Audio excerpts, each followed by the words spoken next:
धमे सया मनो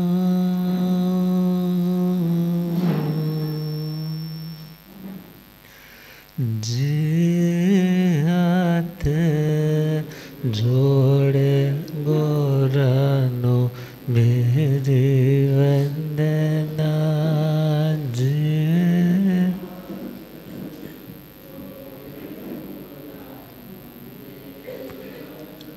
एक बार वंदना हजार बार वंदना एक बार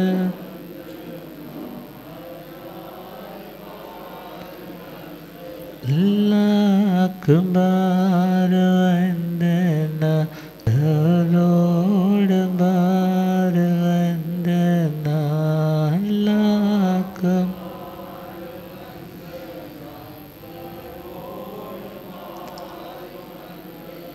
जे हाथ जोड़े गोरानो मेरी वंदना जे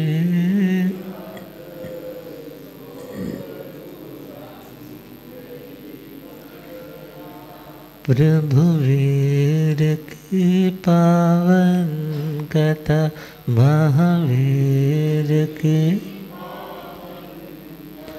पावन बनाएगी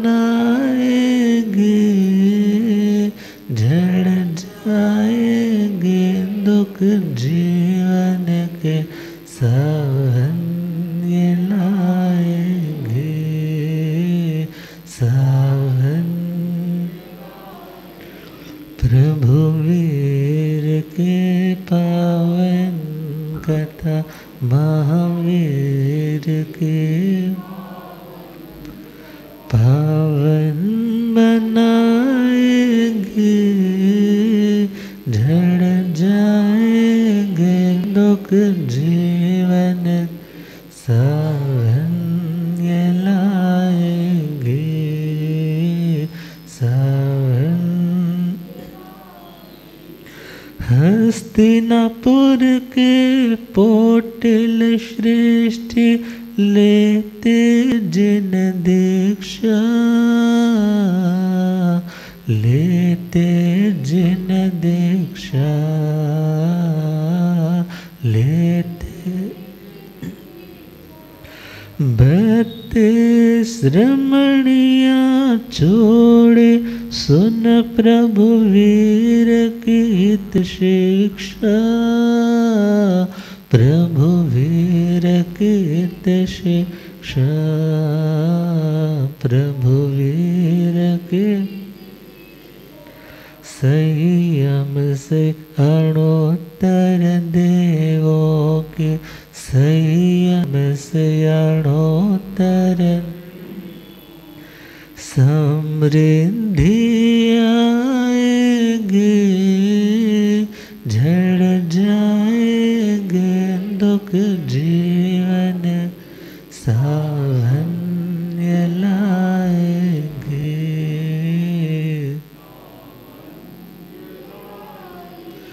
प्रभु वीर के पावन कथा महावीर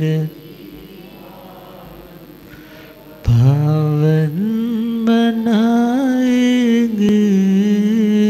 झड़ जाएंगे दुख जीवन सावन ये लाएंगे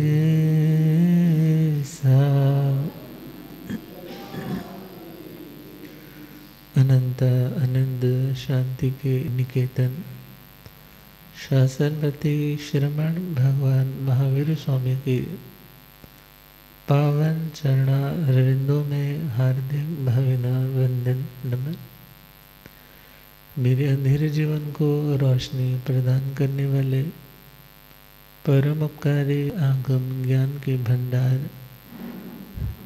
आगम ज्ञाता आगम पुरुष जिन शास्त्र रतन हिमाचल के श्री उपाध्याय भगवंत श्रद्धे गुरुदेव श्री जितेंद्र मुनि जी महाराज साहब के पावन चरण कमलों में हार्दिक भावना वंदन नमन। आदरणीय सेवा भावी श्री परशुराम मुनि जी, धर्म सभा में उपस्थित धर्मानुरागियों, सुशीलवती माताओं एवं बहनों, असीम पुण्यदय से भाग्योदय से आप सबको संतों का समागम और वीतरागवाणी श्रवण करने का सुअवसर प्राप्त हो रहा है। श्रवण कर रहे हैं श्री महावीर गाथा, श्री महावीर कथा, 27वां चौमासा कंप्लीट करके परमात्मा भगवान महावीर स्वामी हस्तिनापुर नगरी में विचरण कर रहे हैं और उस ऐतिहासिक नगरी में जहाँ शिव राज ऋषि जी की पावन गाथा आई, वही पोटिल नाम के श्रेष्ठी, श्रेष्ठी मतलब सेठ, श्रेष्ठी मतलब सेठ, जो श्रेष्ठ है वो सेठ है, और जो श्रेष्ठ कर्म करने वाला, उत्तम कार्य करने वाला नहीं, जिसे औरों का ख्याल नहीं, जो दूसरों को निचोड़ करके अपनी तिजोरी भरना जानता है, वो सच्चे अर्थों में श्रेष्ठ नहीं। और ऐसे श्रेष्ठी जिनका नाम है पोटिल, एक नाम तो हम पोटिला सुनते हैं तेतली पुत्र में, मगर यह है पोटिल नाम के सेठ। अपार धन वैभव है, अपनी पूरी कम्युनिटी में किसी से दबने वाले नहीं, धन का बल भी है, पुण्य का बल भी है, और उसके साथ साथ दुनिया के अपार सुख भोग भी रहे। 32 पत्नियां हैं। कितनी पत्नियां? और उन 32 रमणियों के साथ अलौकिक सुखों को, मानवीय सुखों को उपभोग करते करते आयुष्य रूपी पानी मानो जैसे पुलों के, ब्रिजेस के नीचे से नहरों का पानी गुजरता है, ऐसे आयुष्य कर्म का पानी भी बहता जा रहा है। आत्मा तो वही है, मगर आयुष्य बीतता जा रहा है। और वो समय भी आया जब परमात्मा श्रमण भगवान महावीर स्वामी का मंगलमय पदार्पण हुआ, और उनके पदार्पण से मन में एक खींच सी पड़ी कि मुझे जाना चाहिए। इतने लोग जाते हैं, मुझे भी देखना चाहिए वो क्या सुनाते हैं, वो क्या समझाते हैं, जो लोग उनके ही होकर के रह जाते हैं। जब परमात्मा के चरणों में स्नान आदि से निवृत्त होकर अल्प मगर बहुमूल्य वाले आभूषणों से सज्जित होकर के पहुँचे हैं, और जो वहाँ के नियम है उनको फॉलो करते हुए त्रिबार मतलब 3 बार वंदन नमस्कार करके बैठ गए। भगवान मानो आत्मा को संदेश दे रहे हैं, क्षण मित सुखा बहुकाल दुखा। संसार के सुख जो पुण्य के अधीन है, उनसे मिलने वाले सुख की अनुभूति क्षण मात्र की, मोमेंट्री है, मगर उसके बदले मिलने वाले दुख का टाइम ड्यूरेशन और दुख की डेंसिटी, सघनता वो बहुत ज़्यादा है। संसार का मार्ग मोक्ष के मार्ग से विपरीत मार्ग है। अर्थात धर्म करने वालों को संसार के बहाव से भी उल्टा ही चलना पड़ता है।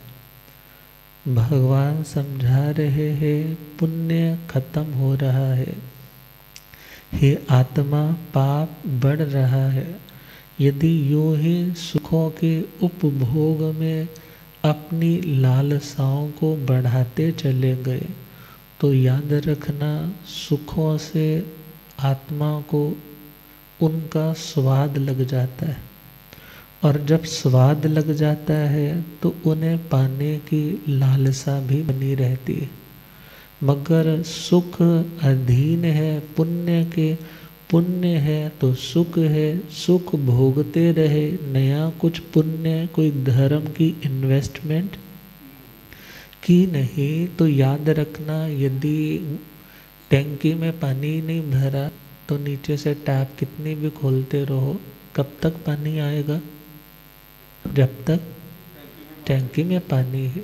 मगर जब टैंकी में पानी नया आपने स्टोर ही नहीं किया तो फिर यदि प्यास लगे, कपड़े धोने हो, कहीं आग लगे तो ना बुझाने के लिए पानी मिलेगा और ना ही वस्त्र प्रक्षालन के लिए पानी मिलेगा। इसी प्रकार सुखों की खेती हरी भरी कब होती है? जब पुण्य का पानी, धर्म का पानी मिलता है। इसलिए हे आत्मा, दुनिया के यह पौद्गलिक अर्थात जो मटेरियलिस्टिक सुख है, ये आत्मा को शाश्वत सुख देने में असमर्थ है। कभी भी इनसे आत्मा को आत्यंतिक सुख मिलने वाला नहीं। इसलिए सुख मिले हैं, इन सुखों में भले तो पले बढ़े हो, मगर यह याद रखो ये सदा रहने वाले नहीं। इसलिए पुण्य से तो तुम्हें दुनिया के सुख मिलेंगे, मगर धर्म से सुख तो मिलेगा, मगर तुम उन सुखों में फंसोगे नहीं। धर्म के मार्ग पर चलने वाले भरत चक्रवर्ती सुख तो बहुत मिला, मगर उन सुखों में वो लिप्त नहीं होते। अर्थात हे आत्मा, यदि तुम जागृति चाहते हो तो तुम्हें इस सत्य को सबसे पहले मानना होगा कि दुनिया के या पुद्गलों से मिलने वाले शब्द, रूप, गंध, रस, स्पर्श से मिलने वाले जो सुख है वो तुम्हें परमानेंट शांति, सुकून, सुख, सेटिस्फैक्शन कभी नहीं दे सकते। क्यों? क्योंकि जो बाहर है वो बाहर ही रहेगा, मगर जो भीतर है तुम्हारी आत्मा का स्वभाव, और वो आत्मा का स्वभाव सत रूप है, चित्त रूप है, आनंद स्वरूप है, उसकी सत्ता है। सिद्ध गति में भी आत्मा की सत्ता बरकरार रहने वाली है। वह चेतना स्वरूप है। ज्ञान और दर्शन इन दो उपयोगों से युक्त है, और यह आत्मा आनंद स्वरूप है। आनंद का मतलब समृद्धि, आनंद का मतलब खुशहाली। स्वाभाविक रूप से आत्मा की नेचर ही आनंद में रहना। मगर जब यह आत्मा खुद को छोड़ करके दुनिया के भोगों के प्रति खुद को समर्पित कर देता है तो वो अपने रास्ते से भटक जाता है, स्वभाव से विभाव दशा में चला जाता है, और उसकी शांति अशांति में बदलने लग जाती है, और एक चेन रिएक्शन दुखों की स्टार्ट हो जाती है। मगर उसे तोड़ने के लिए हे आत्मा, तुझे यह जानना होगा कि तुम दुनिया की गंदगी में पलने वाले उस गंदगी के कीड़े जैसे नहीं, बल्कि तुम तो बिल्कुल पवित्र, शुद्ध, निश्चय से सिद्धों जैसी आत्मा। तो मानो आज का प्रवचन उस पोटिल भव्य आत्मा को बहुत गहराई से क्या हो गया, गहराई से अनुभव में आ गया। तो उन्होंने कहा, हे प्रभु आप जैसा कहते हैं वो सत्य है, मैं आपके चरणों में दीक्षा लेना चाहता हूँ।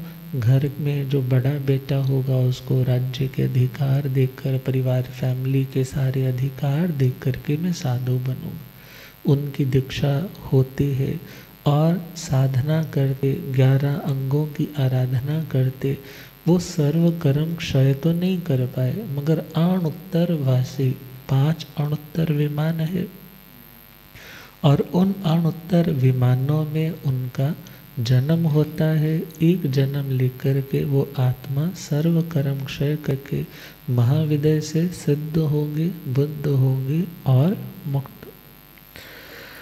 हस्तिनापुर से चले प्रभु मोका नगरी आए, मोका नगरी आए, प्रभु मोका नगर।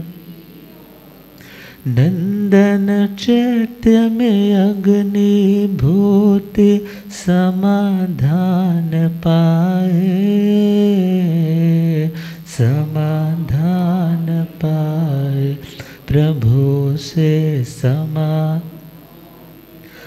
असुरेंद्र की रिद्धि सुन के, असुरेंद्र की रिद्धि मन हैरानी आएगी, ढड़ जाएंगे दुख जीवन, सावन ये लाएंगे, सावन। प्रभु वीर के पावन कथा, महावीर की पावन बनाएंगे, झड़ जाएंगे दुख जीवन के, सावन ये लाएंगे, सावन। अग्नि भूति गौतम गोत्र प्रभु पास आते, प्रभु पास आते, प्रभु। चमरेंद्र की रिद्धि कैसे जान, प्रभु चरणी झुक जाते, प्रभु चरणी झुक जाते, प्रभु चरणी। वायु भूति संग चर्चा, वायु भूति संग नया एक मोड़ लाएगी, झड़ जाएंगे दुख जीवन ये लाएंगे, सावन। परमात्मा भगवान महावीर स्वामी हस्तिनापुर नगरी को पावन करते करते वहाँ से क्रमशः विहार यात्रा प्रारंभ करते। ग्रामानुग्राम एक गांव से दूसरे गांव में चलते चलते परमात्मा मोका नाम की नगरी में पहुँचे। कौन सी नगरी? वैसे एक मोगा नगरी है, एक मोका शब्द है अवसर, मगर इस नगरी का नाम है मोका। तो उस मोका नाम की नगरी में परमात्मा का पदार्पण हुआ। नंदन नाम का चैत्य है, चैत्य उद्यान बगीचा। कोई व्यक्ति काल धर्म को प्राप्त हो जाए, उसकी जब चिता जलाई जाए, उसकी स्मृति में वहाँ पर चबूतरा बनाया जाए, फिर कोई पेड़ लगा दिया जाए, झंडे लगा दिए जाए, उस चिता से स्मृति में बनने वाले को भी चैत्य कहा जाता है। और चैत्य मंदिर को भी बोला जाता है किसी के यक्ष इत्यादि के स्थान को भी बोला जाता है। चैत्य ज्ञान को भी बोला जाता है। किसको कहते हैं ना, चेयं, क्या बोलते हैं तिकोतो के पाठ में, मंगलम देव्यं, चेवियंग नहीं है, चेवियंग इज इनकरेक्ट, वो गलत प्रोनाउंसिएशन है। सही क्या है, चेयंग। चेयंग मतलब भगवान या गुरु महाराज जिनको वंदन कर रहे, वो चैत्य स्वरूप है। चैत्य अर्थात वो हमारे लिए मंदिर के समान है। किसके समान है? जैसे मंदिर को मानने वाले लोग भगवान को वहाँ प्रतिमा के रूप में पा कर के क्या सोचते हैं कि मैं परमात्मा को वंदन कर रहा हूँ। इसी प्रकार गुरु महाराज को जो वंदन किया जाता है तो क्या भावना, मेरे लिए तो मेरे मंदिर भी आप हैं, गुरुद्वारा भी आप हैं, मेरे मस्जिद भी आप है, मेरे सब कुछ आप है। और चेयं का मीनिंग चले तो ज्ञान स्वरूप। हे गुरु महाराज, आप ज्ञान स्वरूप है। आप कैसे हैं? ज्ञान स्वरूप है। चिति संज्ञाने धातु से ये शब्द बनता है चैत्य, तो चेयं। अब भगवान महावीर स्वामी नंदन नाम के चैत्य में आज्ञा ली है कि हम यहाँ रुकना चाहते हैं, और आज्ञा लेकर के उद्यान पालक से भगवान वहाँ विराज गए। अब वहाँ पधारे हैं तो अभी लोगों का आवागमन भी खूब सारा है, मगर फिर भी कहते हैं जिसे कुछ पाना है फिर उसे कुछ छोड़ना पड़ता है। जिसे कुछ पाना है उसे कुछ छोड़ना पड़ता है, और जिसे अपनी आत्मा के लिए कुछ ग्रोथ करनी है उसे फिर दुनिया का मोह छोड़ना पड़ता है। तो भगवान तो उस मोह को तो ऑलरेडी छोड़े बैठे थे, और उनके श्री चरणों में अक्सर आगम की वाचनाओं में प्रश्न श्री इंद्रभूति गौतम स्वामी जी भगवान ने कहा कि हाँ गौतम ऐसा होता है, हाँ आयुष्मान ऐसा होता है। मगर अक्सर हम देखते हैं किसी और गणधर ने प्रश्न नहीं पूछा। अक्सर हम नॉर्मल प्रवचनों में क्या देखते हैं कि और किसी गणधर भगवान ने प्रश्न नहीं पूछा, मगर भगवती जी सूत्र के तीसरे शतक के पहले उद्देशक में चले तो जब परमात्मा मोका नगरी में पहुँचे, उस नंदन चैत्य में विराजे, तो उनके श्री चरणों में अग्निभूति कौन आए? गणधर भगवान। श्री इंद्रभूति जी, श्री अग्निभूति जी, श्री वायुभूति जी, ये भाई थे ना। और इनका गोत्र कौन सा था? गौतम गोत्र। कौन सा गोत्र? गौतम गोत्र। तो श्री इंद्रभूति जी को कहेंगे पहले नंबर वाले गौतम, और अग्निभूति जी सेकंड नंबर वाले गौतम, और वायुभूति जी थर्ड नंबर वाले गौतम। अब सेकंड नंबर वाले गौतम गोत्रीय श्री अग्निभूति जी महाराज, जो खुद द्वादशांगी के क्या है? ज्ञाता है, रचयिता है। भगवान के आशय को, उसके भाव को समझ करके उन्हें शब्दों में पिरोने वाले वो ऐसे महान लिपिकार हैं, 11 के 11 गणधर। तो अग्निभूति जी ने फिर भी परमात्मा के चरणों में एक निवेदन रखा कि हे भगवान, चमरेंद्र की रिद्धि कैसी होती? किसकी रिद्धि?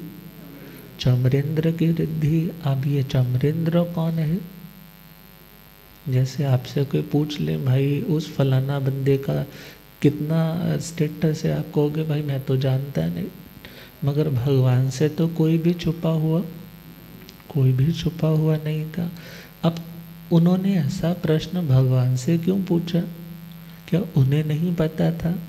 तो सिंपल सी बात है, अपने गुरु को और ज़्यादा मान देने के लिए बहुत बार ज्ञानवान होने के बावजूद भी जब एक बड़ा शिष्य गुरु को वैल्यू देता है तो उनके छोटे शिष्य समझ जाते हैं कि ये हमारे सबके भगवान है। जब हमारे गुरु महाराज उनके आगे शीश झुकाकर पूछ रहे हैं, इट मीन्स वो ये बता रहे हैं कि मैं अभी कंप्लीट नहीं हूँ, मैं अभी संपूर्ण, मैं अभी केवल ज्ञानी नहीं हूँ, मगर मैं किनसे पूछूंगा? जो केवल ज्ञानी है। अब बहुत बार घर में बड़ों को अपने बड़ों की विनय इसलिए करनी चाहिए, क्यों?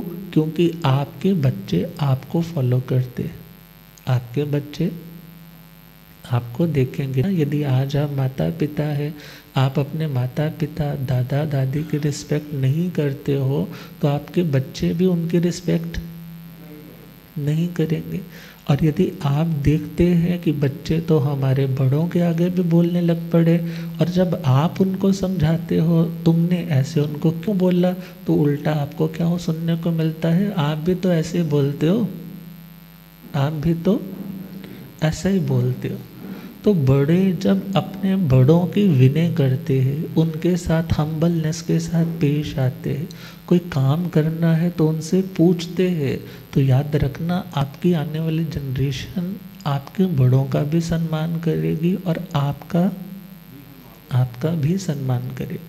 आप अपने बड़ों को रिगार्ड दे रहे हो तो इसमें आपको भविष्य में रिगार्ड मिलेगा, मगर यदि आप बड़ों को रिगार्ड नहीं ना दे रहे तो ध्यान रखना आपको भी सम्मान नहीं मिल पाएगा। अब अग्निभूति जी जो सेकंड नंबर के गौतम गोत्रीय है, उन्होंने प्रश्न रखा कि चमरेंद्र असुरेंद्र जो दक्षिण दिशा के इंद्र हैं, कौन सी दिशा के? जब हम भवनवासी देवों की बातें करते हैं तो वहाँ पर भवनपतियों में असुर कुमार, नाग कुमार इत्यादि जो नाम आ रहे, तो वहाँ दक्षिण दिशा के और उत्तर दिशा के, दक्षिण दिशा के और उत्तर दिशा के इंद्र महाराज अलग अलग देखा जाए तो। अब इधर उन्होंने प्रश्न रख दिया, किन्होंने? श्री अग्निभूति जी महाराज ने, कि उस चमरेंद्र का स्टैंडर्ड कैसा है, उसकी रिद्धि कैसी है, उसके पास क्या क्या है, हे परमात्मा भगवान महावीर स्वामी मैं जानना चाहता हूँ। तो भगवान ने कहा कि उसकी रिद्धि अनुपम है, सामान्य लोगों से बहुत बढ़कर के है, उसके अपने 34 लाख विमानावास है, 34 लाख विमान टाइप के आवास है, और उसके 64,000 सामानिक देवता है। कितने देवता? सामानिक देवता, जो इंद्र तो नहीं होते मगर उस इंद्र के ही लेवल के होते, उनके समान होते। या तो वो मंत्री स्थानीय हो सकते हैं या पुरोहित स्थानीय हो सकते हैं। सामानिक देवता इंद्र के लेवल के, और मंत्री स्थानीय जो बात आएगी वो हम आगे चलेंगे, जिनके लिए त्रयस्त्रिंशक देवता आता है।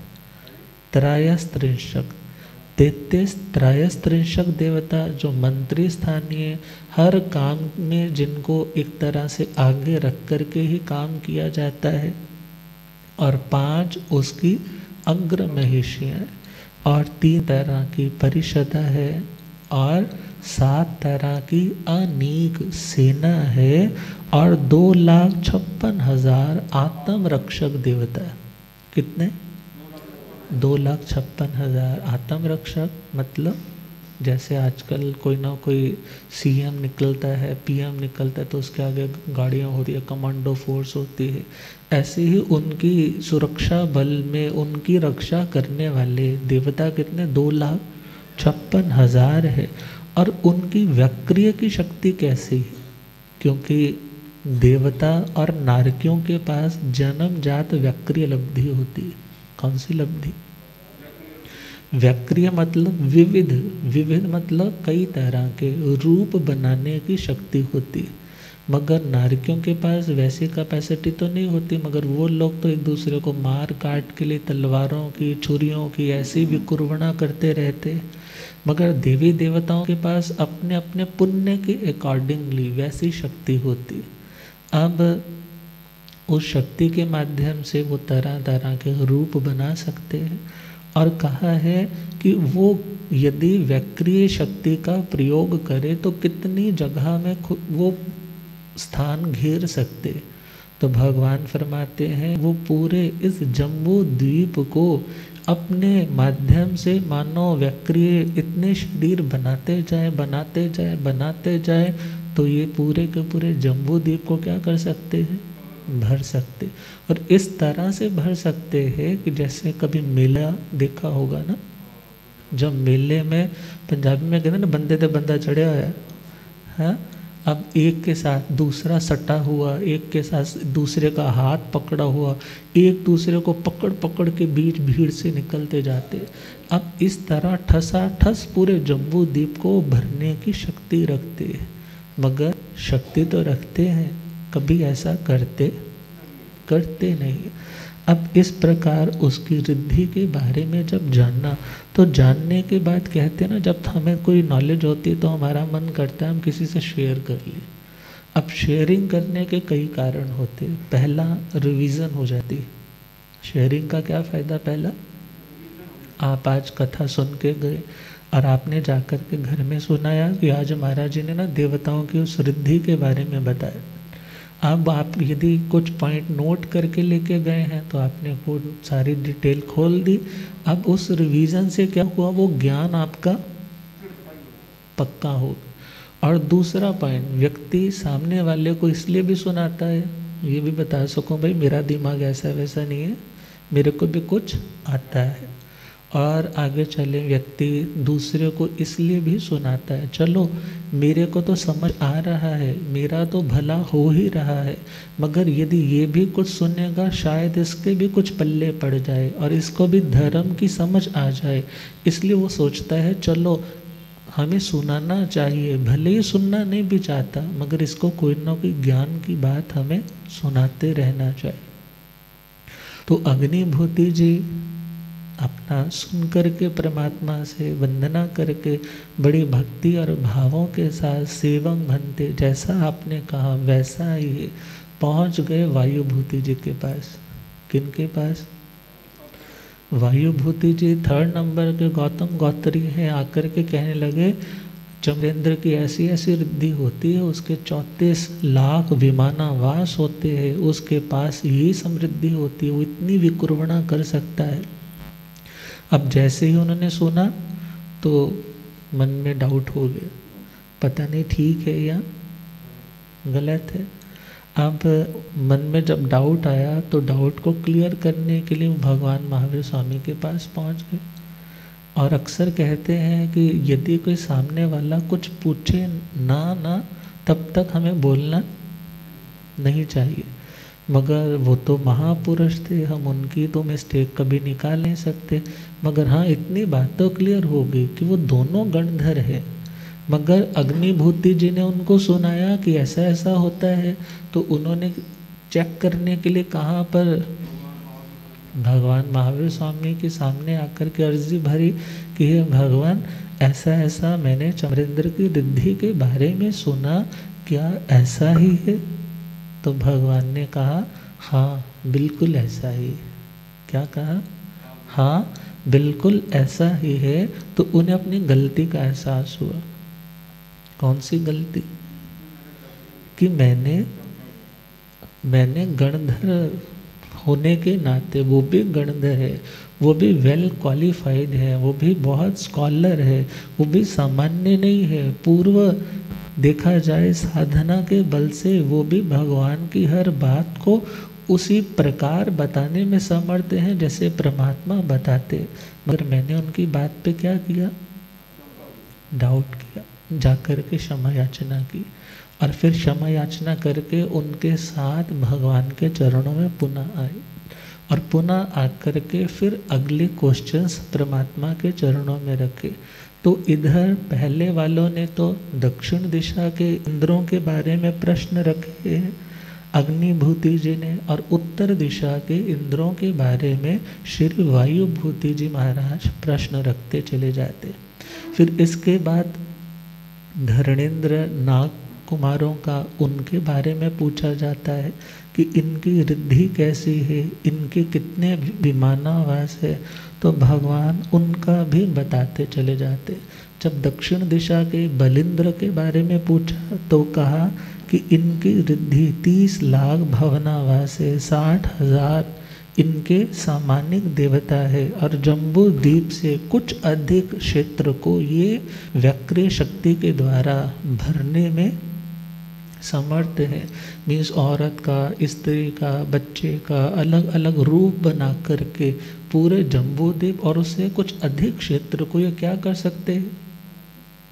मानो कोई सुनसान जगह है ना, तो वहाँ मेला लगा सकते और देखने वाला कहे ये कहाँ से इतना रश कहाँ से हो गया, तो ये देव माया भी हो सकती। और कहा नाग धरणेन्द्र के बारे में पूछा तो वहाँ पर बताया कि इनके 44 लाख भवनावास है। गुरुदेव पधारे। हो रब मेरा सतगुरु बन के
चुकदाय संसार,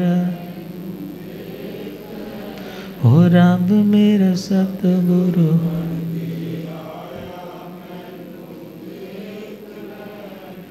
बुलियागम ज्ञाता आगम पुरुष जिन शास्त्र हिमाचल केसरी उपाध्याय भगवंत श्रद्धे गुरुदेव श्री जितेंद्र मणि।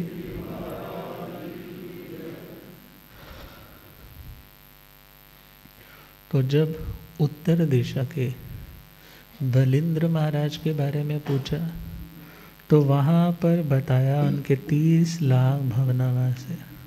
अब एक क्वेश्चन आ जाता है कि जब कहा कि रिद्धि दक्षिण वालों से ज़्यादा किनकी होती है, उत्तर वालों की रिद्धि ज़्यादा होती है, तो चमरेंद्र के तो 34 लाख भवनावास का है और इनके 30 लाख का है, तो ये कम क्यों हो गए यदि रिद्धि ज़्यादा है। तो सिंपल सी बात है ना, एक ने मकान बनाया 1 करोड़ का और एक ने मकान बनाया 10 करोड़ का। मकान तो एक एक बनाया, मगर फ़र्क, एक बाइक लेकर आया स्प्लेंडर की और एक बाइक लेकर आया हार्ले की, आ गया फ़र्क। एक गाड़ी लेकर आया मारुति की और एक गाड़ी लेकर के आ गया मर्सिडीज की, अंतर आ गया। ऐसे ही रिद्धि का अंतर है। और जैसे ही ये बात सुनी फिर उन्होंने अगला क्वेश्चन रख दिया कि धरणेन्द्र की रिद्धि, तो उनके बारे में भी बताया। फिर शक्रेंद्र महाराज के बारे में पूछा। सधर्मेंद्र महाराज जो वैमानिक देवों में प्रथम है, तो उसके बारे में जब पूछा तो भगवान ने कहा कि इनके 32 लाख विमान है। कितने? और इनके पास ऐसी रिद्धि है कि यह जम्बू द्वीप जैसो, एक जम्बू द्वीप नहीं बल्कि जम्बू द्वीप जैसे, वैसे तो असंख्यात द्वीप समुद्रों को भरने की क्षमता रखते, मगर इन्होंने ऐसा कभी किया नहीं। और यदि सामान्य रूप से देखें तो 2 जम्बू द्वीपों को ये भरने की क्षमता सामान्य रूप से रखते।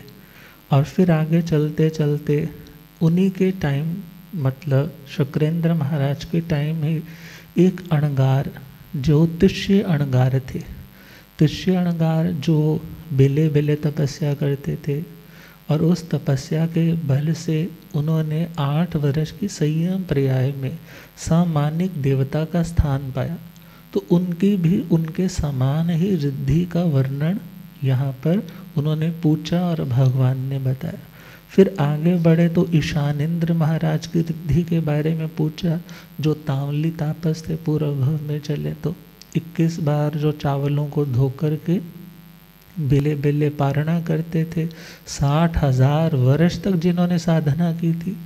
और ईशानेंद्र महाराज का बताया कि 2 जम्बू द्वीप से कुछ अधिक स्थान को वो वक्री शक्ति के द्वारा भरने की क्षमता रखते। और 28 लाख इनके विमान है। फिर कुरुदत्त पुत्र इनके बारे में भी पूछा, तो वहाँ पर बताया इन्होंने 6 महीने की संयम पर्याय पाली थी। कितनी देर की? और उसमें तेले तेले पारणा पारने वाले दिन आइमिल करते थे। और उस साधना के बल पे अंतिम दिनों में इन्होंने 15 दिन की संलेखना संधारा ग्रहण किया। तो ये ईशानेंद्र महाराज के सामानिक देवता बने। तो जैसे ये 2 जम्बूद्वीप से साधिक, उससे कुछ अधिक स्थान को भरने की एबिलिटी रखते, ऐसे ही ये भी तेजस्वी देवता के रूप में पैदा हुआ।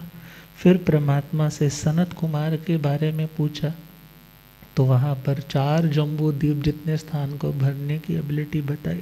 तो इस प्रकार चलते चलते परमात्मा उनके प्रश्नों का उत्तर देते रहे। और वो सिर झुका कर के यही कहते, सेवं भंते, जैसा आपने कहा वैसा ही है। प्रभु वीर के पावन कथा, महावीर के पावन बनाएंगे, झड़ जाएंगे दुख जीवन, सावन ये लाएंगे सा। हस्तिनापुर को पावन कर वाणिज्य ग्राम आए, वाणिज्य ग्राम आए, वाणिज्य 28वां चौमास धर्म का परचम लहराए, परचम लहराए, धर्म का परचम। विदेह मगध फिर राजगृह, विदेह मगध फिर राजगृह में रौनक छाएगी, झड़ जाएंगे दुख जीवन, सावन ये लाएंगे सावन। हस्तिनापुर से परमात्मा का विहार प्रारंभ हुआ। चलते चलते वाणिज्य ग्राम, वाणिज्य ग्राम, जहाँ के वणिक लोग ज़्यादा होंगे। और 28वां चौमासा परमात्मा महावीर स्वामी ने वाणिज्य ग्राम में किया। 28वां चौमासा कहाँ किया? वाणिज्य ग्राम में किया। फिर वहाँ का चतुर्मास कंप्लीट हुआ। वहाँ भी कई भव्य जीवों ने प्रतिबोध पाया होगा, दीक्षाएं ग्रहण की होगी। विदेह मगध होते होते राजगृह नगरी में परमात्मा का पदार्पण हुआ। और उस राजगृह नगरी में आजीवक गौशाले का मत और भी वैदिक संस्कृति और जैन श्रमणों का भी अच्छा प्रभाव था।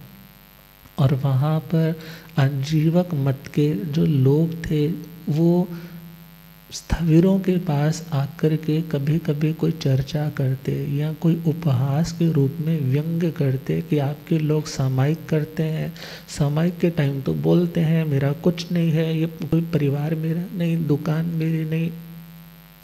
और यदि सपोज आप में से किसी ने अपनी गोल्डन रिस्ट वॉच उतार कर के रखी है और तब तक तो उतार के रख दी, ये घड़ी भी मेरी नहीं है, कुछ नहीं है, और यदि कोई उठा कर के ले जाए तो वो क्वेश्चन करते कि यदि उठा करके ले जाए तो क्या उसके बाद वो उसकी खोज खबर करते हैं? यदि उन्होंने कह ही दिया मेरी है ही नहीं तो फिर उसके बाद खोज क्यों करते? तब ऐसे कुछ इंटरेस्टिंग क्वेश्चंस हैं, भगवान उनका क्या आंसर करेंगे उसको कल सुनेंगे। आज का चैप्टर थोड़ा सा हैवी था मगर आपने बड़े धैर्य से सुना, बहुत बहुत साधुवाद। हम गुरुदेव कृपा फरमाएंगे। ओम शांति।